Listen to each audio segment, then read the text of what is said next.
Bismillahirrohmanirrohim. Assalamualaikum warahmatullahi wabarakatuh. Syukur alhamdulillah kita bisa berjumpa lagi di channel Ijan Entertainment. Harapan dan doa saya, semoga saudaraku semuanya selalu diberikan kesehatan, dilapangkan rezekinya, diampuni dosa-dosanya, dan dipanjangkan umurnya. Amin ya robbal alamin.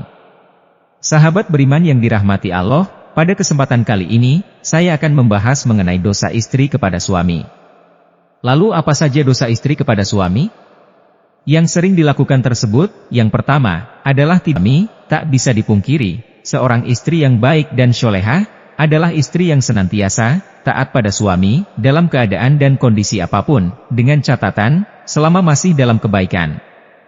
Karena dengan ketaatan istri kepada suami, insya Allah akan menumbuhkan rasa cinta kasih sayang, serta kesetiaan suami kepada istrinya. Pernah ditanyakan kepada Rasulullah Shallallahu Alaihi Wasallam, siapakah wanita yang paling baik? Rasulullah menjawab, yaitu yang paling menyenangkan, jika dilihat suaminya mentaati suami, jika diperintahkan dan tidak menyelisihi suami, pada diri dan hartanya, sehingga membuat suami benci. Hadits riwayat An-Nasai dan Ahmad. Dalam hadits lain Rasulullah Shallallahu Alaihi Wasallam juga bersabda, jika seorang wanita selalu menjaga sholat 5 waktu, juga berpuasa sebulan di bulan Ramadan, serta betul-betul menjaga kemaluannya dari perbuatan zina, dan benar-benar taat pada suaminya, maka dikatakan pada wanita yang memiliki sifat mulia itu, masuklah dalam surga, melalui pintu mana saja yang engkau suka. Hadis riwayat Ahmad dan Ibnu Hibban. Dari dua hadits tersebut, kita bisa tahu bahwa seorang istri yang taat pada suami adalah salah satu ciri wanita mulia, dan bagi wanita seperti itu, maka Allah Subhanahu wa Ta'ala sudah menjanjikan surga bagi mereka. Namun yang terjadi sekarang adalah banyak para wanita yang kurang faham dan terkesan menyepelekan akan arti pentingnya patuh terhadap suami, apalagi didukung dengan maraknya media sosial yang kurang bisa dimanfaatkan kebaikannya di zaman sekarang ini. Pesan kepada para istri, mulailah untuk lebih patuh kepada suami, mengikuti perintahnya yang baik, dan tidak menyepelekan suami. Saat seorang istri mampu bekerja, dan menghasilkan penghasilan sendiri, apalagi sampai meremehkan suami, karena patuh terhadap perintah suami, insya Allah akan berkah tersendiri, bagi rumah tangganya. Lalu yang kedua, menuntut kesempurnaan. Seperti yang kita tahu, tidak ada satupun di dunia ini yang sempurna, termasuk dalam kehidupan rumah tangga. Pasti akan diterpa segala macam ujian dan cobaan. Apabila seorang istri menuntut suami dengan kesempurnaan dalam kehidupan rumah tangga, maka seorang istri yang seperti itu akan mendapatkan peringatan dari Allah Subhanahu wa Ta'ala. Karena secara tidak langsung, sifat seorang istri yang seperti ini hanya akan memicu pertengkaran dan keretakan dalam rumah tangga. Sedangkan kita tahu, Allah Subhanahu wa Ta'ala sangat tidak menyukai adanya keretakan rumah tangga, dikarenakan tuntutan kesempurnaan dari suami. Untuk itu sebelum menikah, sangatlah penting untuk menjalin komitmen bersama dan mampu memahami kondisi dari pasangannya, supaya setelah terjadi akan pernikahan, keduanya bisa saling membantu dan saling melengkapi. Yang ketiga, mengingkari kebaikan yang dilakukan suami. Terkadang apabila seorang suami sudah berusaha melakukan kebaikan kepada istrinya, akan tetapi kebaikan tersebut tidak sesuai dengan apa yang diinginkan oleh seorang istri, maka tak jarang seorang istri akan mengatakan tidak ada sedikit pun kebaikan yang bisa dilihat darinya. Dan ketika seorang istri mengingkari kebaikan yang dilakukan oleh suami terhadapnya, maka seorang istri tersebut bisa dikatakan kufur atas nikmat yang diberikan Allah melalui suaminya. Rasulullah Shallallahu Alaihi Wasallam pernah bersabda, dan aku melihat neraka, aku belum pernah sama sekali melihat pemandangan seperti hari ini, dan aku lihat ternyata mayoritas penghuninya adalah para wanita. Mereka bertanya, kenapa para wanita menjadi mayoritas penghuni neraka ya Rasulullah? Beliau menjawab, disebabkan kekufuran mereka. Ada yang bertanya kepada beliau, apakah para wanita itu kufur kepada Allah? Beliau menjawab tidak, melainkan mereka kufur kepada suami, dan mengkufuri kebaikan suami. Seandainya engkau berbuat baik kepada salah seorang istri kalian pada suatu waktu, kemudian suatu saat ia melihat darimu ada seseorang yang tidak berkenan di hatinya, niscaya ia akan berkata, aku sama sekali belum pernah melihat kebaikan darimu. Hadits riwayat Bukhari dan Muslim.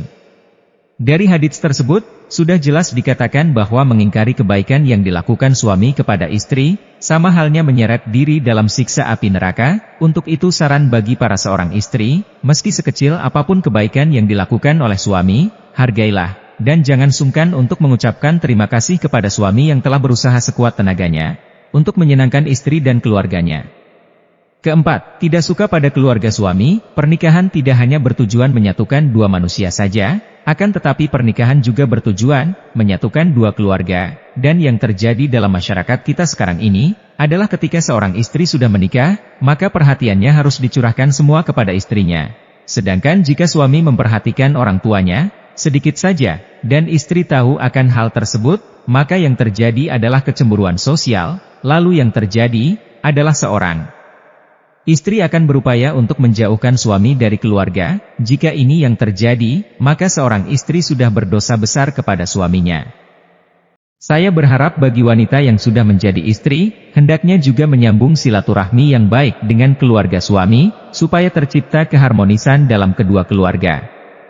Yang kelima, mengungkit-ungkit kebaikan istri pada suami. Tak sedikit istri yang sering mengungkit-ungkit kebaikan atau bahkan derajat dirinya di hadapan suami.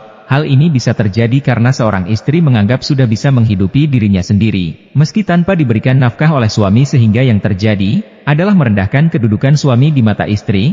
Dalam hal ini bisa memicu pertengkaran dalam rumah tangga. Lalu yang terjadi adalah seorang istri akan mengungkit-ungkit kebaikan yang dilakukannya terhadap suami tanpa menyadari bahwasanya hal yang dilakukan tersebut merupakan suatu dosa yang amat besar di hadapan Allah Subhanahu wa Ta'ala.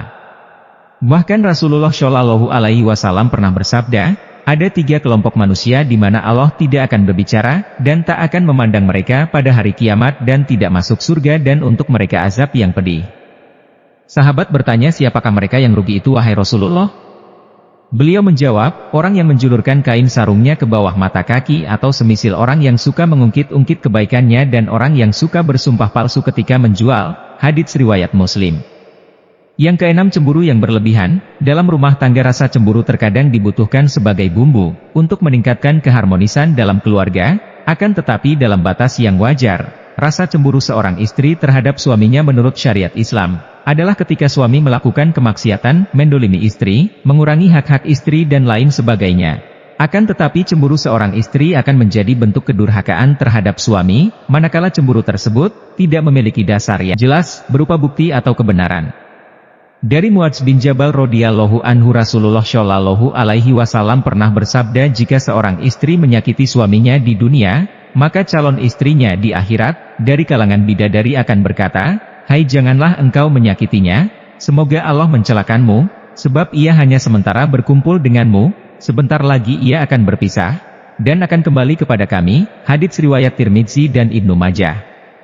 Untuk itu saran kepada istri maupun calon menjadi istri, sebisa mungkin usahakan untuk selalu menjaga lisan dari perkataan yang kurang baik kepada suami, dan cobalah untuk selalu terlihat sejurus ketika dipandang suami, dengan melakukan hal-hal kecil meskipun hanya sekedar tersenyum. Lalu yang ketujuh, kurang bisa menjaga penampilan. Tak jarang seorang istri mempunyai pemikiran bahwa jika sudah berumah tangga justru malah berpenampilan ala kadarnya, dan ini sangat berbeda ketika masih lajang. Segala upaya dilakukan demi menarik perhatian dari seorang laki-laki. Kalau saya mengatakan hal tersebut malah terbalik. Ketika seorang wanita sudah menjadi seorang istri, sebaiknya masih terus menjaga penampilannya di depan suami, karena dengan menjaga penampilan, bisa membuat suami merasa lebih senang. Berpenampilan menarik bisa disesuaikan dengan porsi masing-masing. Jadi tidak juga harus terkesan untuk dipaksakan. Dari Anas radhiyallahu anhu, Rasulullah Shallallahu Alaihi Wasallam pernah bersabda, sebaik-baik istri kamu ialah yang menjaga diri dan menjaga kehormatannya. Hadits riwayat Dailami. Untuk itu berpenampilan menarik menurut porsinya masing-masing. Bagi seorang istri, sangatlah disarankan untuk menyenangkan hati suaminya, karena menyenangkan hati suami merupakan pahala yang besar bagi seorang istri. Kemudian yang kedelapan, keluar rumah tanpa seizin suami. Mungkin hal yang satu ini terkesan sepele di mata seorang istri, yakni keluar rumah atau bepergian tanpa seizin suami. Yang dimaksud keluar rumah adalah merujuk pada suatu tujuan tertentu, misalnya adalah berkunjung ke tempat orang lain, atau malah bepergian sendiri ke suatu tempat. Padahal kita tahu keluar batas dari rumah tanpa seizin suami sangatlah tidak dibenarkan bagi seorang istri, kecuali suami tidak berpesan dan tidak melarang keluar rumah, karena harus menyiapkan makanan untuk anaknya sehari-hari. Jadi harus dipahami, jika suami tidak melarang keluar rumah untuk membeli bahan makanan atau mengantar anak sekolah, hal ini tidak termasuk berdosa kepada suami, akan tetapi jika suami berpesan untuk tidak keluar rumah, dalam kondisi apapun seorang istri haruslah mematuhi perintah suaminya. Pernah ada suatu kisah pada zaman Nabi Shallallahu Alaihi Wasallam, yakni seorang lelaki yang keluar bermusafir telah berpesan kepada istrinya, agar tidak turun atau keluar rumah, dari tingkat atas ke tingkat bawah. Lalu suatu hari bapak istrinya itu yang tinggal di tingkat bawah lalu jatuh sakit. Kemudian si istri mengutus seseorang menemui Rasulullah, agar memberi izin kepadanya untuk turun menjarahi bapaknya yang sedang sakit. Lalu Nabi Shallallahu Alaihi Wasallam mengatakan, taatilah suamimu. Sampai suatu ketika, sang ayah pun wafat, si istri lalu mengutus lagi seseorang kepada Rasulullah dan Rasulullah pun mengatakan, taatilah suamimu. Jenazah bapaknya pun dikebumikan, lalu Rasulullah mengutus kepada si istri untuk memberitahukan bahwa Allah telah menghapuskan dosa-dosa bapaknya, lantaran ketaatannya kepada suami. Sahabat beriman yang dirahmati Allah, meski begitu, anjuran mentaati larangan keluar rumah bagi istri, hendaknya tidak diterapkan secara kaku, yang mengesankan bahwa ajaran agama Islam mengekang kebebasan wanita. Tidaklah seperti itu, namun yang perlu diperhatikan, adalah komunikasi yang baik antara suami dan istri, dalam hal-hal tertentu, dan bagi para suami juga tidak diperkenankan mempersulit istrinya, apabila keluar rumah. Dalam hal kebaikan, wallahu a'lam bishawab. Semoga apa yang saya sampaikan bisa bermanfaat untuk kita semua, amin ya robbal alamin. Assalamualaikum warahmatullahi wabarakatuh.